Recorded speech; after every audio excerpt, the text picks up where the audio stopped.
So Stephen Fry the other day absolutely destroyed the idea of religion and God in a clip that went viral. And Russell Brand apparently saw that, and he doesn't agree. He wants to respond to it. He does believe in God. So let's listen, and then we'll come back and break it down. In a way, what Fry is talking about, in my opinion, is literalism, a literal interpretation of doctrine. In this case, because it's an Irish Catholic interviewer, Gabe Byrne, he's talking about a literal translation of the Gospels. And other than like mentioning some phenomena in nature, like burrowing insects and that, talking entirely about human behaviour and human value systems. Now, Joseph Campbell, the cultural mythologist, said all religions are true in that the metaphor is true. So what Campbell's saying there is that religion is an attempt to explain the unknowable, in the same way that science is an attempt to explain the unknowable. Science can explain the mechanics of the universe and can explain the mechanics of biology and anatomy, but can it ever explain the why? The answer is no, it can never explain why this is happening. What we all want to know is there a reason for us being here? And what is the nature of the universe? What is the nature of our consciousness? This is an interesting book called Biocentrism by someone called Robert Lanza. Here he tackles the idea of creation and addresses the flaws, in the same way that Stephen Fry is addressing the flaws in Christian doctrine. Robert Lanza here addresses the flaws in received physics. In the last few decades, there's been considerable discussion of a basic paradox in the construction of the universe as we know it. For example, if the Big Bang had been 1 part in a million more powerful, it would have rushed out too fast for the galaxies and life to develop. If the strong nuclear force were decreased to 2%, atomic nuclei wouldn't hold together, and plain vanilla hydrogen would be the only kind of atom in the universe. If the gravitational force were decreased by just a hair, stars, including the sun, would not ignite. These are three of more than 200 physical parameters within the solar system and universe, so exact that it strains credulity to propose that they are random, even if that's exactly what standard contemporary physics baldly suggests. Terence McKenna, a kind of wacky shaman fella, said that the perspective of contemporary science is give us one free miracle and we'll explain the rest. That free miracle being that the universe sprang into being with these exact rules that are required for life and consciousness to exist. I suppose what Christianity and Islam and Judaism and Hinduism and Jainism and Buddhism are trying to do is make sense of our position, our perspective as awake, conscious, sentient beings within the infinite. For me, as a person who believes in God, my understanding of God is this, that my consciousness emanates from a perspective, and it passes through endless filters, the filters of the senses, the subjective filters of the senses and of my own biography. This is good, this is bad, this is wrong, I want that, I don't want that. But behind all of that, there is an awakeness, an awareness that sees it all, and it's in you too, and it's in Stephen Fry, and it's in the man that was interviewing him. So let's break it down, because he has multiple points there. I recommend, by the way, if you haven't seen it, go back and watch the original Stephen Fry clip, and then you'll see exactly what Russell is responding to. But, so first of all, the last point is, well, I view consciousness essentially as God. To which I respond, but Russell, what does that mean exactly?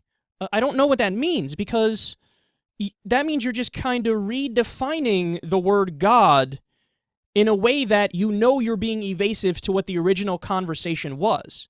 You know that when you do that New Age definition of God, you're just doing a non sequitur. You're just transitioning over to a different conversation without having the other person in the conversation agree that this is the new standard that we're arguing based off of.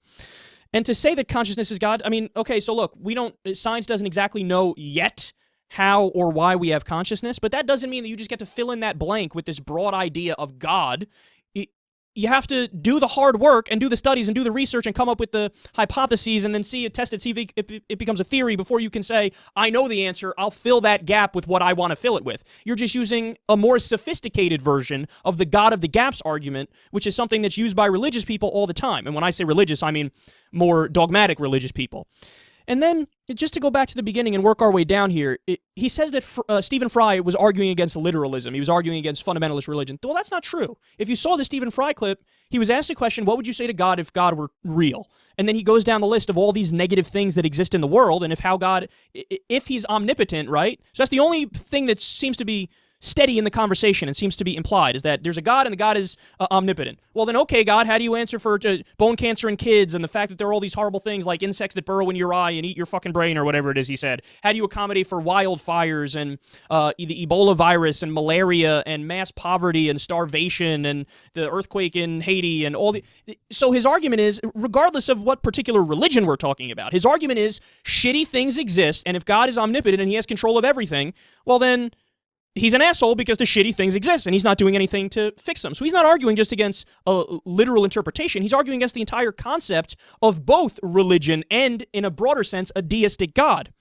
And then Russell says, well, all religions are true because of the metaphor behind it. That's the more nuanced point. So what's the metaphor behind, for example, the fact that women are not allowed to teach men ever about anything, like in the Bible? What's the metaphor behind don't eat pork and don't eat any shellfish whatsoever, like is in the Bible? What's the metaphor behind if you cut your hair, you're going to hell, like is in the Bible? What's the metaphor behind the idea that the earth is flat, which is repeatedly stated in the Bible in different ways? Like they talk about the four corners of the earth, to just give one example, but there's other examples of it. What's the metaphor behind a flat earth? What's the metaphor behind a seven-headed dragon? There is no metaphor behind these things. The only argument they have is ignore the parts that are super-de-duper-de-duper crazy, and then the parts that maybe have a nice grain of truth in it will pretend like those matter, and those are the only ones that count. But you can't just disregard the parts that you don't like because they disprove your case. No, the reality is they disprove your case. Religions are not true because of the metaphor behind it, any more than Mother Goose is true because of the metaphor behind it. And then he says, well, the problem with science is that it can't explain the why. Why not?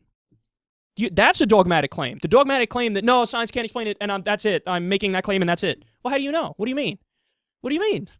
Science has uncovered a lot of things that 200 years ago we could have never guessed ever that we could do. If you went back to the year 8 with a laptop or a telephone and you called somebody or you were typing or you had electricity, right? You snapped your finger as you flipped a switch and you turned on a light in the room, people would go, oh, it's magic, witchcraft, kill him, it's sorcery. So just because we don't understand something right now doesn't mean we're never going to understand it. I mean, so why are we here? Well, I would argue one of the reasons is happiness. We all want to be happy, right? Wellness. And science can tell you absolute concrete things about what will make you happy and what won't make you happy. You could hook up fMRIs to the brain and see what evokes pleasurable responses and the frontal cortex or the amygdala or whatever. There's all these different ways where you can figure these things out. Empiricism is what matters. What matters is what we can prove.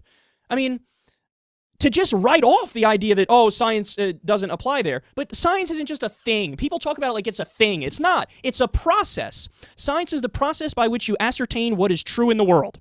So to say that, oh, science can't answer that, it's like saying, well, in that area, we rely too much on the process by which we try to ascertain what is true.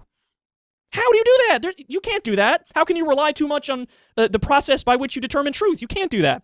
All right, then he says, well, the laws of nature seem perfectly created. He says, oh, look at the physical laws in the Big Bang, and if it was a little bit off in this direction or that direction, well, then everything would have gone to shit, so it couldn't have just been an accident. It couldn't have just been randomness.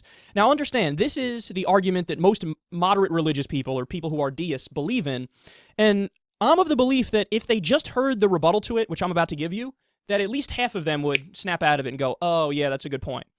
Because that has one giant fallacy in it. So the argument is, well, everything is so perfect. The laws are so perfect, and the creation appears to be a creation, so it must be created. It's so complex, and everything is so perfect that it must be created. Yeah, but, so accepting that logic, whoever created it, if there's a God, which is what Russell Brand believes in, then wouldn't that God have to be, by definition, much more complex? In order to create us, right? You gotta be way more complex, and way more intricate, and way more designed. So who designed the designer? You think you're answering the question by saying it couldn't just be random, there must be a God. You think you're answering the question, but really you're just posing a harder question. That's why it's called the fallacy of passing the buck, because you didn't answer anything. You just made it so that now you have to explain the nature of God and explain how that incredibly intricate, complex being came out of nothing. Because the argument is, oh no, we couldn't. The universe couldn't have come out of nothing at all. That's not possible. It's physically impossible. But God could. So you were using logic, and then you just decided to get out of the realm of logic and say, no, I declare that that one doesn't abide by the laws, and even though we do. Don't you understand that you've just passed the question down? That's why they call it the fallacy of passing the buck. All right, next and final here, I'll say, his worst point is probably, well, religion just tries to make sense of the unthinkable, and he lists them off. Christianity, Buddhism, Islam, yada yada. He just goes down the list. Well, no, what those religions are, rather clearly, is people from thousands of years ago writing stories down, trying to make sense of the world, but it's obvious in the sense that it's primitive. It's obviously primitive. There are flat-out factual errors that overtly cross into the realm of science there that are wrong, and they don't come anywhere near getting us closer to the unknowable.